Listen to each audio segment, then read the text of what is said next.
sorry, the number you have reached is not in service. Please check the number or try your call again. This is a recording. Are you listening? Listen to people. Learn what you can. What is racist and what is just ignorance? If you've got a friend or an ally or somebody in your corner there to support you, amazing. I just can't wait for the day where we're no longer pleasantly surprised that someone is LGBT+. Ask questions on a personal level, do better. Asking pronouns. It was like the moment that I realised I was different. Winning that award topped this year off for me. Because without you, this world wouldn't be the same. Are you listening? Are you listening? Are you listening? Are you listening? Hi everyone, and a very warm welcome to you all. This is Oxfordshire Youth's podcast, Are You Listening? And I have been invited on to introduce this special 3-part edition of Are You Listening? My name is Emmy O'Shaughnessy and I am the Director of Innovation and Growth and Deputy CEO of Oxfordshire Youth. And I'm delighted to be here with you at the beginning of the next 3 episodes of the Youth in Mind live podcast. We're really excited to bring this to you. It was recorded back in July 2023 at this year's 5th annual mental health conference, which we host with our partner, Oxfordshire Mind. The conference is called Youth in Mind. And what is Youth in Mind? Well, if you are coming onto this podcast today and you weren't at the event, then fear not, because you get an opportunity to listen to some of the leading voices in the mental health space at the moment, from academia to the charity sector, education and health. You'll also be hearing about from some amazing young people who are making waves in the campaigning world and with music organisations as well. A quick overview of what Youth in Mind is so that you can make sure you come and find out more in person next year. Youth in Mind is an event for professionals that work with children and young people.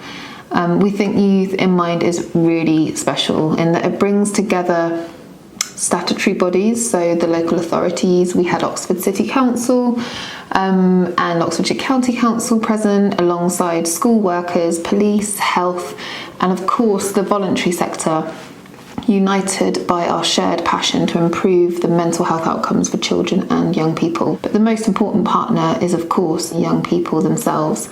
And the day opened out with young people from West Kidlington Primary School, and you will hear from them shortly. Across the one-day conference, we hear from the latest in research, but also we listen to the lived experiences of young people to ensure that everybody who attends the event is really informed by young people's voices and visions. On the day, there are workshops that take place from the morning right through the conference to the end, alongside keynotes. So today you get an opportunity to listen to a few of those keynotes, and in the next 2 episodes there will be more of the people who were on the panels for the event, and leading sessions too. In these episodes, you will be guided by 19-year-old Molly, who did an amazing job of hosting Youth in Mind this year. The first episode begins with children from West Kidlington Primary School, and they were on stage at Youth in Mind this year, opening out the conference by sharing some of their opinions and ideas about what mental health is and why it is so important to listen to young people's voices. Following on from that section, you are going to get the chance to listen to the words and the wisdom of 2 remarkable leaders. Dr. Sarah Hughes, who is the CEO of Mind, and also Paul James, who's the CEO of River Learning Trust. So you'll get some really unique perspectives from the charity sector and also the education sector too. There really are so many valuable insights that are discussed, so grab a pen and some paper and a cup of tea. Take notes if that's your thing. Make sure that you have the opportunity to really absorb what is shared, and we hope that it goes on to make a difference to your own practice with children and young people. Enjoy. Hello and welcome to Are You Listening? The Oxfordshire Youth podcast. This is a podcast for young people by young people to talk about the things we really care about. I'm Molly, I'm 19 and my pronouns are she, her. On this occasion, we're inviting kids onto the episode so you adults can listen to what they have to say. Early intervention is so important, so today we're excited to have a special live episode at Youth in Mind. Make some noise!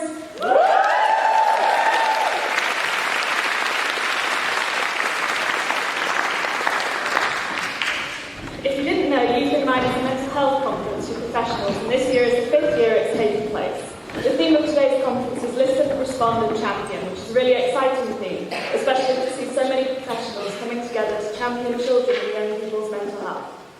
This year, the call to action echoes the current needs of young people.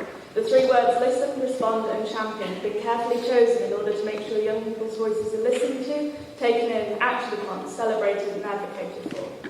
Oxfordshire Youth and Oxfordshire Mind believe that children and young people need to be part of the conversation and are actively listened to. Young people like me need you to respond. I'm sure you know how important it is to champion children and young people and that celebrating us benefits everyone. This is why this year the following call to action was chosen: listen, respond and champion.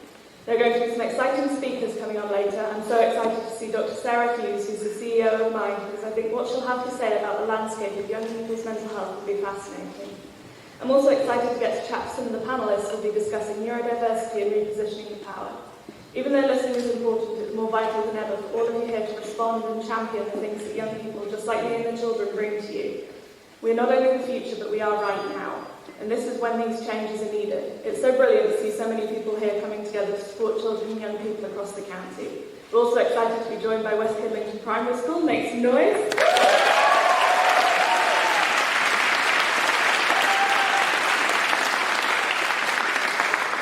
Hello everyone, let's go around and introduce ourselves. Hi, my name's Amy. Hi, my name's Mia. Hi, I'm Bea. Hi, I'm Sam. Hi, I'm Elizabeth. Hello, my name's Ella. I'm Isaac. I'm Jacob. Awesome. So my first question is, what does mental health mean to you? Mental health is your emotions and how you feel daily. How people feel inside and out is their mental health. I see mental health as a head filled with loads of colours, each colour representing a different emotion. Mental health is all of the different ways you are feeling and thinking. It can be good, bad, and between. So what does the word champion mean to you? If you champion someone, you help them to overcome things, or you overcome them yourself. Champion means to give someone a big boost. If you champion someone, you celebrate them. So what can you do as a mental health champion? At school we have a den, and where people who are feeling down can come in to relax, play, read, colour and draw. It's a place where we make the children feel safe. We have a rota, so there'll be always about four to five of us in there every day supporting the children in our school. There are lots of situations where people don't always want to open up, so this is a safe space for them to play. There are also people who patrol the playground to help anyone who needs support. Sometimes people don't always feel comfortable coming to the den on their own, so we are there to help them. If you think about your teachers, what does it mean to you when they champion your mental health? When you speak to someone you trust, it takes a lot of weight off your shoulders. By speaking to someone, it means that you're not bottling all your feelings up. It's really helpful to be listened to, so you feel like you're not alone. When teachers support our mental health and well-being, it makes us all feel supported. Why is it so important to listen to your voices? When you listen to us, it makes us feel included in the decisions that are being made. By listening to us, it is important that you understand how we feel. When you listen to what we have to say, you could take it in and pass it on to someone else who needs it. It's important that you listen to us just in case it can help other people.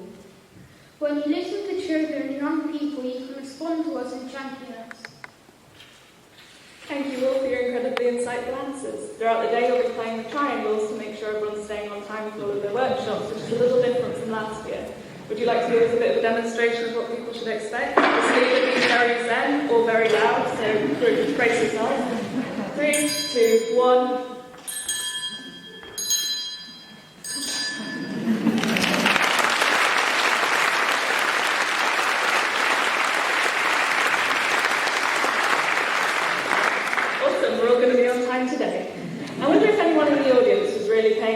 Whilst our whisper game was happening during this introduction. If you were really listening, listening, now's the time for you to say your responses to what West Kidlington Primary School has just said. There'll be a microphone passed from left to right. You should listen. And respond in a thoughtful way.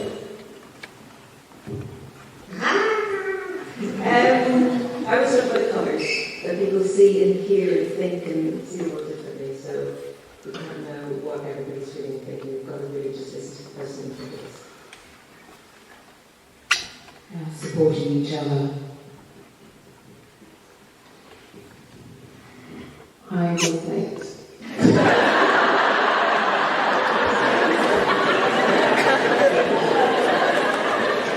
I was early, but nobody told me anything.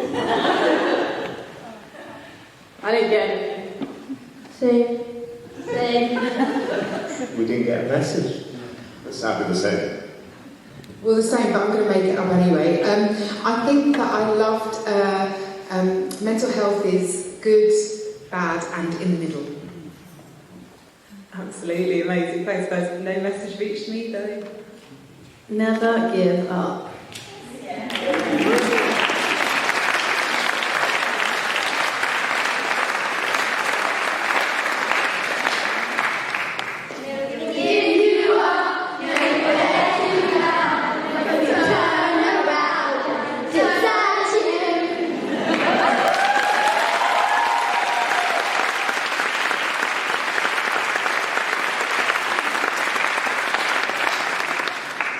Talking about staying on time, our time is almost up for this intro. We'll be hanging out throughout the day talking to different speakers, professionals, children and youth workers. These are conversations you're not going to want to miss, so keep locked in to Are You Listening?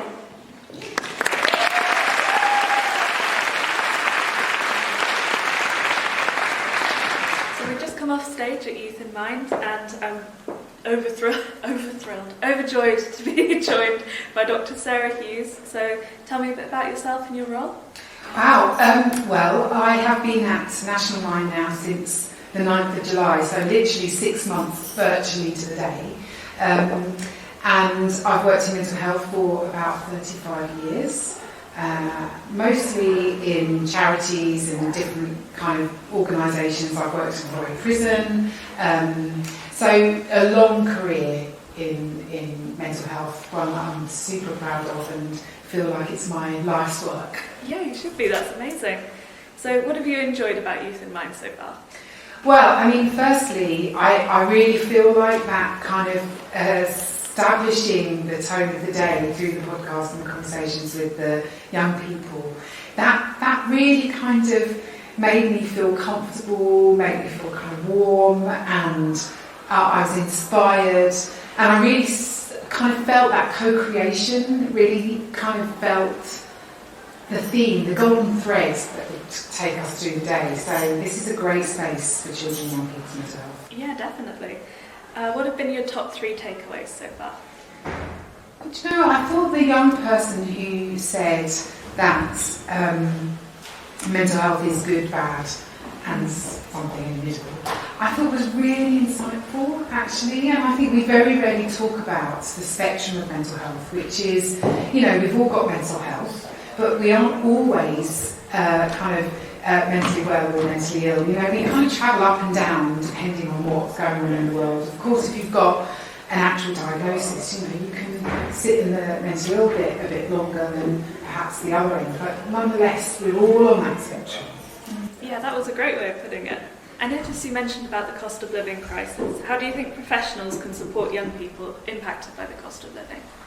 Well, first and foremost, I think it's really important that all mental health services understand the impact the cost of living crisis is having on children and young people, either because of the impact it's having on families in terms of the ability to buy clothes, food, pay bills, the additional stress on families, the pressure on young people to get money to go to college, to do all of those sorts of things, to buy their own clothes, to have a life.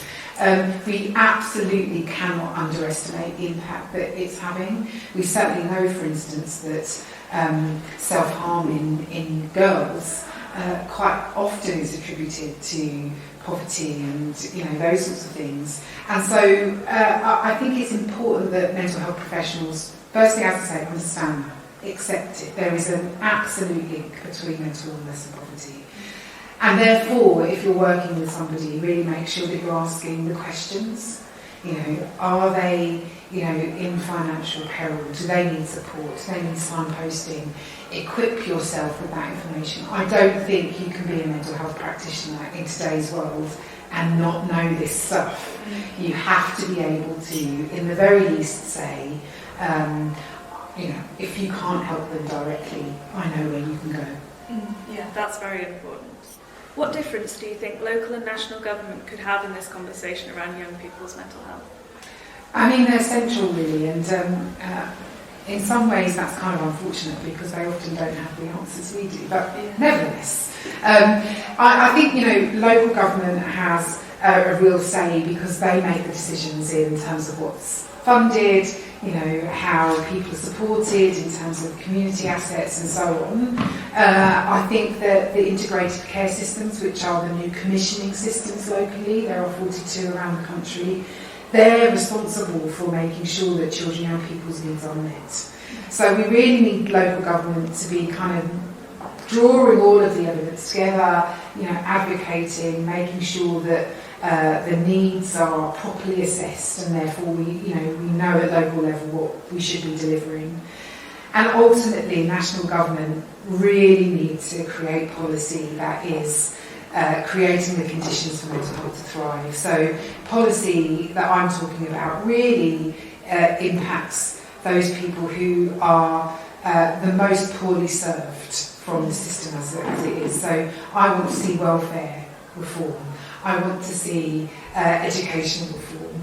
I want to see eradication of poverty. I want to see an eradication of racism and discrimination. Because ultimately, if those things were dealt with, we absolutely know that the majority of people experiencing mental health distress, including children and young people, the dial would shift immediately. And so we talk about you know, we don't want to pathologise, over-medicalise, you know, mental health, because actually I think that quite a lot of the experiences people have is because we haven't got the social conditions right. Yeah, absolutely. Yeah, it's a real question of, is it a chemical imbalance in the brain, or is it a symptom, a side effect of the world that we're living in? Absolutely, absolutely. And I think, you know, you often hear people talk about young people nowadays and say, you know, gosh, you know, snowflakes, which I think if anybody says that term to me, then I'll get the look. That's only reserved for my children usually, but nonetheless. You know, the truth is that children and young people are dealing with a raft of challenges that no previous generation has ever dealt with before.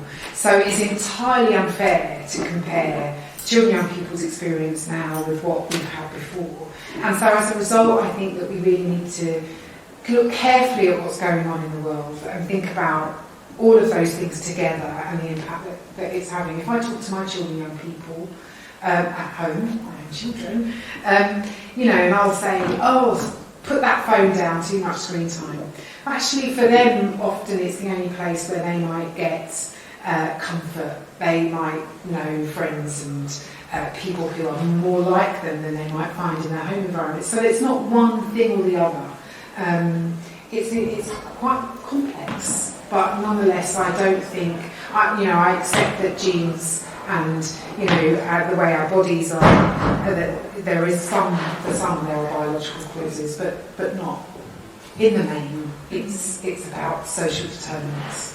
Talking of social determinants, social situations, as an autistic young person, I've noticed a real link between neurodiversity and sort of increased rates of anxiety and depression. I was wondering if this was something you've observed, and what do you think this is? Absolutely is true. And in fact, I've got ADHD. And so from a neurodiversity perspective, I absolutely know that feelings of anxiety, depression, exclusion, loneliness are consequences of the environment around you not being inclusive, thoughtful, the lack of understanding around neurodiversity really, I think, still now is such that people mistake behaviours, people misunderstand, people with neurodiversity are still excluded from work, school, friendships, relationships, and there's a psychological cost to that. And I know throughout my life, before I was properly diagnosed about 10 years ago, that the impact of my own neurodiversity meant that I would experience high levels of anxiety, not really know why or how, and it's only through diagnosis, it's only through talking to other people that you can really make sense. And I was wondering, you said something during your talk. What makes you so proud of this generation? Well, gosh, so much really, so much. The idea of pride in this generation really started from the pandemic because I could see it clearly. I could see very clearly what our children and young people were doing. Not only were they tolerating the biggest social crisis, health crisis of our time, not only were they tolerating that, but they were having to be homeschooled, they were having to deal with, kind of changes in their relationships, their friendships, risks to their own health. For instance, we were a shielding family. And so, all of these things, I could see our children and young people, kind of their resilience growing every day, But aside from that, I've had the fortunate experience of working alongside young people in different projects over the years. And I remember speaking to a young person in a project in Tottenham working with young men who'd been excluded from school, who were at risk of mental illness and gangs and criminal justice and so on. And he actually said to me, it absolutely infuriates me when people say children and young people need to be more resilient. Because how dare they say that about us? Do they understand what we're having to survive every day? Yeah. And it was at that moment, and this was probably about 8 years ago, that my whole mind shifted into, actually, our children and young people are dealing with stuff that we've never had to deal with. And my Lord, aren't they doing it with finesse? And increasingly, the kind of language around social justice, my children are fluent in social justice in a way that I absolutely never was. And so I am super proud of that. And so, there's loads of reasons, but that's just some of them. Yeah, me too. Even just talking to the students at West Kidlington, all of them are so vibrant, despite everything. Absolutely. And so eloquent, and they did very well. I'm very proud too. Yeah, we need to listen. We just need to listen, because often, you have parents and lots of people wandering around going, oh, I don't know what to do. Actually, the kids know what to do. Mm-hmm. Although I don't tell my kids that. Yeah. Because we don't want them to know that. Thank you so much for coming and chatting to me.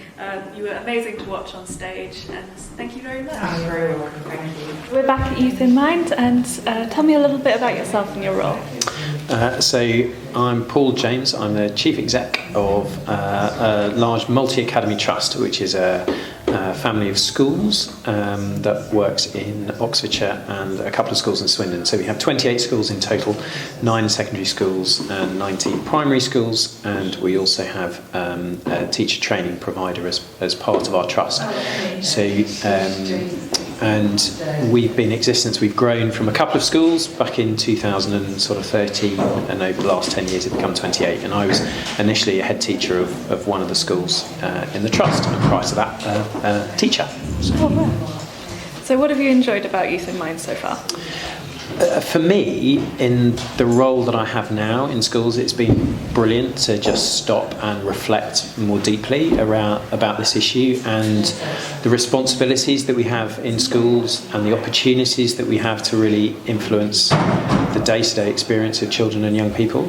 I think in my role, a key part of the work that we do within the trust is support leaders to thrive and do their work really well. We don't tell our heads how to run their schools. We want our heads to lead really well, but enabling them to lead in this space to help them develop really healthy cultures in their schools where children and young people feel connected and belong. I think there's more work actually that even I can do in my work with our schools to help them develop. So. What have been your top 3 takeaways so far from today's conference? Top 3 takeaways for me have been have open, honest conversations with external partners. And the reason I say that is because sometimes everyone can be too quick to put up barriers if it can be a bit difficult. And I think one of the things I was saying today is about how important it is that the interactions we have with external partners needs to be really clear and simple and straightforward to help get that engagement going. And to get to that point, it's helpful if you can have sort of honest, open conversations about expectations. So I think just being open to those conversations I think is really, really good. Secondly, definitely really reinforced today about the voice of children and young people. Real passionate believer in that. I think I said in my talk, though, the way that we respond to that isn't, I have to say, I'm not naive to think that actually it will always be what that child or young person will initially have thought would be the result of their voice being heard.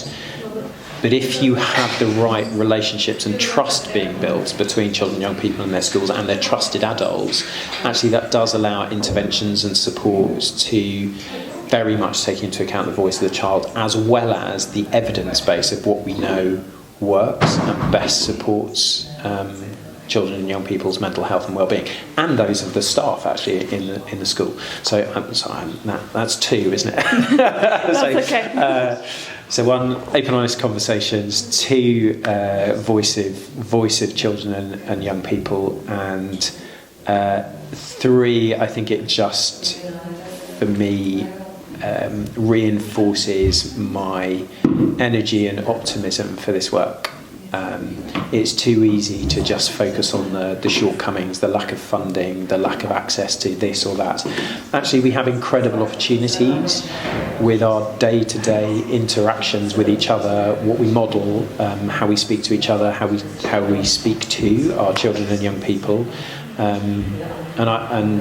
I said, I think we should be optimistic and hopeful about the difference that we can make.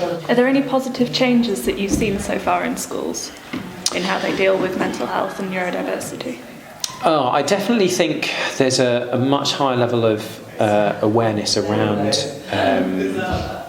the need to address the support for mental health and connectedness with neurodiversity. So and it's something that we have within the trust in terms of supporting inclusivity. And what I also know is across when you have a group of 28 schools, some schools will be further ahead in their sort of journey of providing that truly healthy culture, about being really inclusive, about addressing the challenges that they face than others. And that's okay, but it is about how we work together to enable all schools to be reaching the best standards, the highest sort of provision that they're able to provide for their pupils. And that's one of the advantages of being able to work in a trust, because we are able to go, look, this is happening and it's going really well over here, what can we learn? Now, you might not implement what they're doing exactly as they are in a different school, because the contexts are different and the children and young people are different and the leaders are different and the colleagues are different, but there is always learning to be taken when things are being done well, and that would include in this area. So those schools which I think I referred to it earlier in my talk, you take a really thoughtful approach, for example, around their personal development curriculum. So this sense of the whole experience, what is it like to be a child in my school? What is their day-to-day experience like, from the behaviour and how it feels in the classroom, for their ability to achieve and feel success in their academic work, for their opportunities to build resilience and that sense of character, the ability to learn through failure. I'm a big fan as well of that notion of doing hard things and recognising that actually as we do hard things and sometimes we fail, and that's okay, but what we build is a resilience to, oh, actually that was okay, So then the next time I face that thing, I might be a bit less anxious about it or troubled by it, and I'm more ready to kind of tackle it. And it is such a complex area that I think I see certainly some of our roles then centrally is supporting our schools to do that work well and supporting those leaders. So it's a bit of a sort of a sweeping response, because it's I could give some granular details, but I think it's more a sense of understanding the complexity and then great leadership of that area. I think is where you see things being done really well in schools. Also, I think it's also really important to then, I also see incredible work being done by those colleagues, often support staff colleagues, who are working with the most troubled and vulnerable students in schools. So often those who are struggling to access mainstream lessons on a day-to-day basis, and the relationships they form to be, I was in one of our schools recently, and it was like, seeing these interactions, it was the epitome of a trusted adult. This child was really struggling in lots of settings in the school, but in this place with this adult was comfortable, was safe, was able to learn, and that is deeply inspiring, I think, when you see adults as well who are able to build those relationships. And that's something that I wouldn't want us ever to lose from the profession. I mean, it's even there in the teacher standards, this sense of building positive relationships, rather than kind of being mechanistic about what we do. It's a human activity, working in schools. So that sense of building constructive, positive relationships is really important. And as I said, and I think that can vary sometimes between schools, and part of my role is to help develop that across a system. Yeah, that's so important. Do you have any tips for teachers or professionals as to how they could build that sort of a relationship? I think part of it is it's the little things. So sometimes we talk about the micro interactions. So the welcoming at the door, the welcoming at the school gate. So it's the difference between, and I've seen both in schools, a colleague who's there on duty in the morning, and they're standing there at the school gate, and their children, young people, could be primary, secondary, are walking in, and they're really busy, so they're on their phone clearing some emails. The difference between that and having their phone in their pocket and being the smiling face, the welcoming, the naming, the good morning, Sarah, it's great to see you, nice to see you, have a good day, brilliant. All of those, the micro interactions of you belong here, we are here together, and you should feel like you belong in this school. Or the child who is quite frequently absent from a lesson.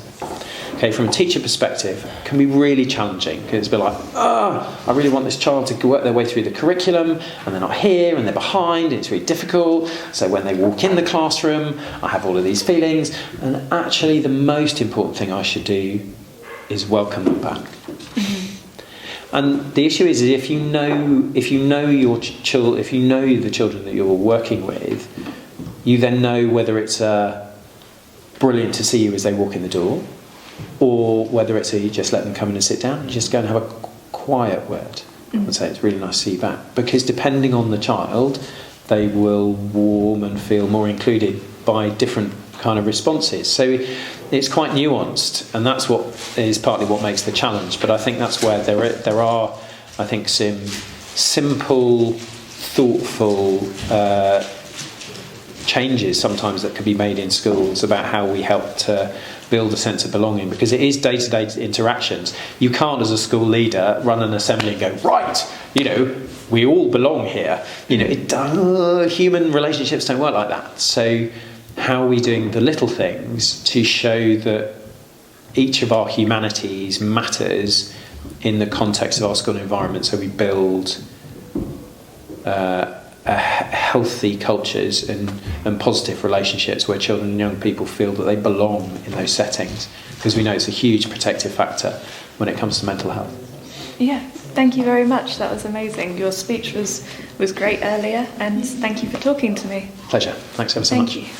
Amazing. Oh, so many gems were shared from Paul James speaking about how important it is for humanity to be brought back into the centre of kind of school life. And then we had Sarah Hughes talking about the impact of the cost of living crisis, poverty and racism on young people's mental health. There's just so much for us to be thinking about in terms of these big themes, but I really valued their perspectives and hope that you got a lot out of it too. Does anyone else want to build a den like West Kidlington Primary School? I would love one here at Oxfordshire Youth. So much great work is happening to support children and young people's mental health, and that really heartens me at a time where things can feel super challenging. So part 2 and 3 of these conversations are coming up next. But in the meantime, let's keep the conversation about mental health going. Whether you want to tell us your thoughts on this episode or you would like to learn a bit more about Oxfordshire Youth, make sure you check out our website, www.oxfordshireYouth.org, and please follow us on social media. We're Ox Youth on Twitter, Oxfordshire Youth on TikTok and Instagram and LinkedIn. Thanks so much for listening, and we'll see you on the next episode.